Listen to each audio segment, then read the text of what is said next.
Prise 1.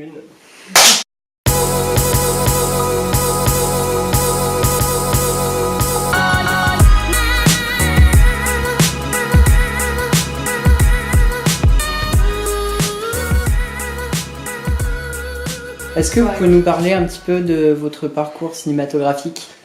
Alors nous, on a étudié le journalisme à la base, donc pendant 2 ans, et pendant ces études de journalisme, on a réalisé un documentaire qui s'appelle Le populisme au féminin. Et du coup, pour ce documentaire, on a tout fait, on a à peu près tout fait, donc de l'écriture cinématographique au fait de filmer, parce qu'on a tout filmé nous-mêmes. Et tout le montage, la post-production, donc c'est un peu là qu'on a fait nos premières armes. Du coup, au niveau de la production du film, pour savoir comment vous y êtes pris, comment vous avez pu mener à bien ce projet. Alors nous, on a déménagé aux États-Unis il y a 5 ans et on a fait un premier court-métrage. Enfin, d'abord, en déménageant, en fait, on a eu pas mal de galères pour s'installer, c'était pas si évident. Et ensuite, on a réussi à faire un premier court-métrage avec un crowdfunding. Et avec ce court-métrage, on allait dans pas mal de festivals internationaux. Ça nous a permis de rencontrer du monde et d'être plus familier avec le milieu du cinéma. Et ensuite, on s'est lancé directement dans ce long-métrage, du coup, avec un producteur, Raphaël Gindre, qui est aussi un Français expatrié à Los Angeles et qui nous a donc suivis dans cette aventure. Pour parler un peu des références du film, sur la question du coup de la ville de Los Angeles, qui est quand même un personnage important du film, est-ce que vous avez des références par rapport à cette ville, parce que c'est quelque chose qui est très présent dans le cinéma indépendant américain, Los Angeles, même ça se retrouve dans la littérature, devant Bret Easton Ellis, devant comme ça. Est-ce que c'est des références que vous aviez consciemment ou pas? Après, nous, notre but aussi, c'était de montrer pas mal les quartiers sous-estimés de Los Angeles, pas forcément très touristiques et pas forcément très montrés au cinéma. Et de montrer aussi des quartiers qu'on aimait beaucoup. Bret Easton Ellis, c'est marrant que je parle de lui parce que c'est un de mes auteurs préférés. Et il y a une grosse référence Bret Easton Ellis dans le film. Et non, mais il y en a une autre. Il y en a une autre à trouver. Il faut que tu le re-regardes. Disappear Here. Ouais. Bravo!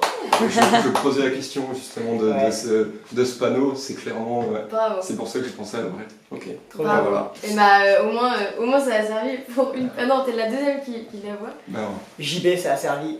C'est Notre superviseur de VFX. Ah mais d'accord, ça fait plaisir. Extraordinaire et qui a accepté de façon totalement inutile pour le film remplacer ce panneau publicitaire pour faire une petite référence un petit clin d'œil. Mais grâce à toi, ce n'est plus inutile. Bah voilà, bah non, mais on a tilté. Donc votre film c'est un peu un road movie, est-ce que vous avez utilisé les codes du cinéma, de ces road movies là et des films indépendants américains? Vous avez voulu les détourner un peu, vous avez fait comment avec les codes? Mais t'as raison, le film c'est un road movie et on a revu quelques road movies aussi avant de commencer à tourner. Et en fait, ce qui est marrant, c'est comme d'autres road movies, en fait, chaque personnage qu'ils rencontrent ou chaque situation sont des situations nouvelles et c'est pas des personnages qu'on revoit forcément à part Danny, le personnage de Danny. Et chaque situation et rencontre les font évoluer d'une certaine façon.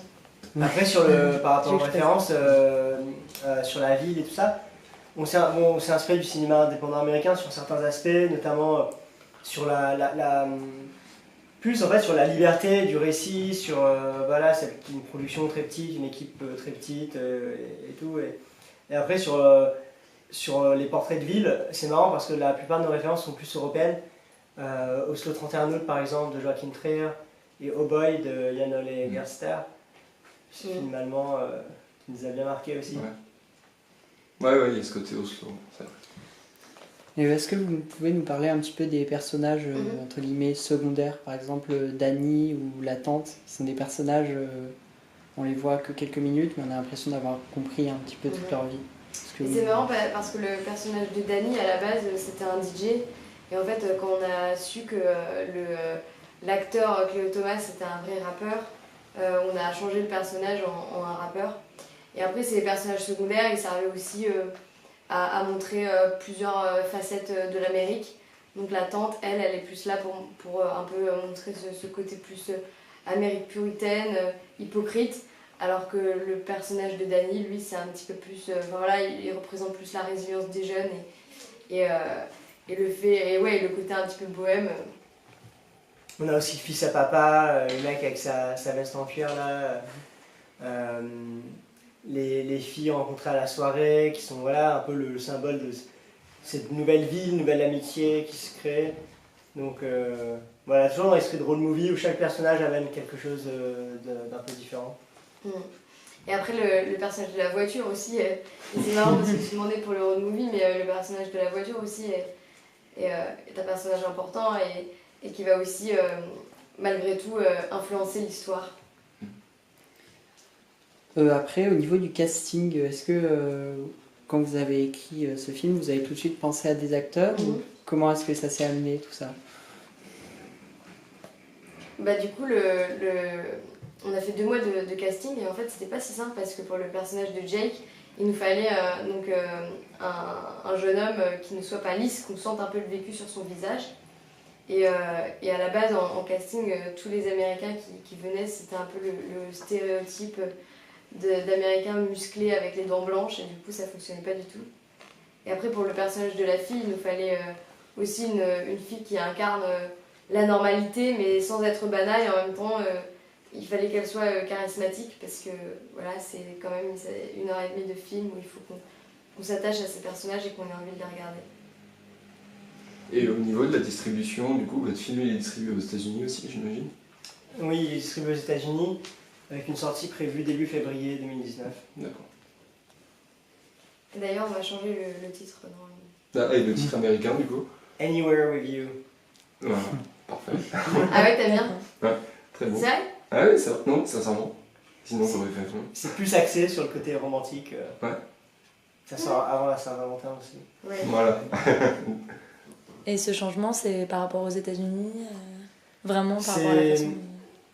Ouais, en fait, pour rentrer dans le détail, c'est assez marrant, mais les titres, en fait, la première lettre du titre, c'est important qu'elle soit haute dans l'alphabet. D'accord. Parce qu'il y a certaines plateformes de streaming et tout qui trient par ordre alphabétique. D'accord. Et donc, en gros, c'était une des raisons. Et puis eux, en fait, ils considéraient que pour les États-Unis, c'était mieux de situer le film comme un film romantique, qu'on attirerait peut-être plus de public. C'est intéressant ça, cette différence Ouais, entre... de distribution. Ouais. Aussi, du coup, ces personnages qui représentent un peu la fuite de la figure parentale. Et du coup, est-ce que ce serait un peu une critique des États-Unis d'un niveau de ce niveau-là? Après, notre but, c'était vraiment d'avoir une journée, mais une journée aussi qui centralise plein de choix. En fait, pour nous, c'est une journée qui va changer la vie des personnages sans qu'ils s'en rendent forcément compte, mais parce qu'ils ont des choix importants à faire et aussi ils vont s'émanciper et ils vont peut-être réussir à devenir libres. Et pour l'émancipation des parentales, je ne sais pas si c'est quelque chose vraiment relatif aux États-Unis ou c'est quelque chose de plus universel pour des personnes de cet âge-là qui, normalement, s'émancipent assez... normalement, à cet âge-là, voilà. Il y a un autre point sur les personnages du coup qu'on avait soulevé quand on avait vu le film, c'est que, pour nous, ils ont l'air très écrits. On dirait que vous avez fait chaque biographie de chaque personnage, ce qui fait que le film, en fait, on pourrait presque se dire que vous pourriez faire des préquels et des autres, plein de petits bouts. Par exemple, il pourrait y avoir un film sur la tante, il pourrait y avoir un film sur Danny, et du coup, on s'est demandé si effectivement vous avez bien fait toute la biographie des personnages comme on le pensait et comme on le sentait comme on le ressentait, quoi. Oui, beaucoup, effectivement. Et c'est vrai que souvent les gens nous disent que ça a l'air vachement naturel et improvisé. Limite documentaire. Voilà. Et en fait, c'est vrai que on voulait que ça donne cette impression, mais nous on a l'impression que pour donner une impression, je répète tout le temps impression, pour donner l'air improvisé, naturel, en fait, il faut vraiment beaucoup bosser. Autant les dialogues que les biographies des personnages. Oui, en fait, c'est ça, c'est qu'ils sont vraiment profonds. En fait, ils n'ont pas besoin, c'est ce qu'on se disait à la sortie de la projection, ils n'ont pas besoin de beaucoup parler pour incarner, en fait, puisqu'on a l'impression que derrière, il y a justement eu ce travail de biographie qui a été fait, qui, du coup, se sent pas...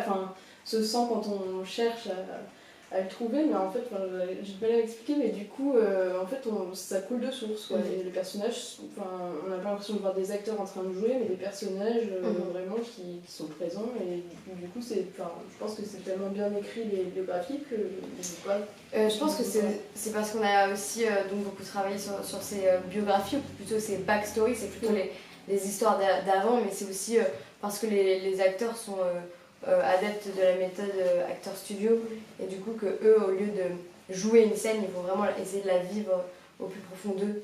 Et ouais. On a beaucoup bossé avec eux du coup aussi. On a beaucoup répété avec eux.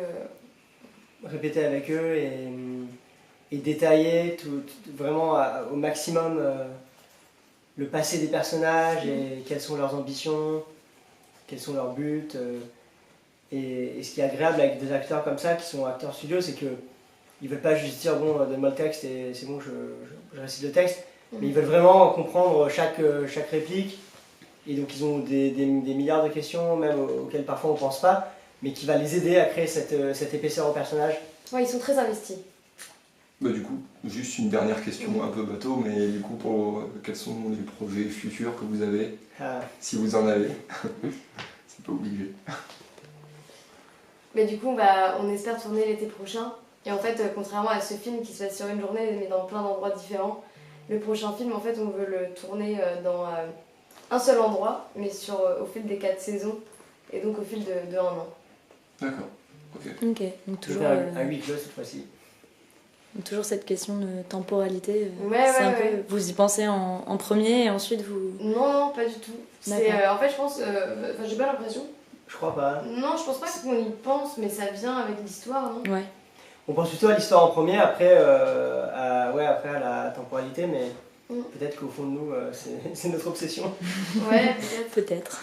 Un tournage aux États-Unis encore? Ouais, mais du coup, sur la côte Est, comme il faut les 4 saisons, à Los Angeles, il n'y a pas les 4 saisons, du coup, plutôt côte Est. Et on espère pouvoir commencer à tourner cet été.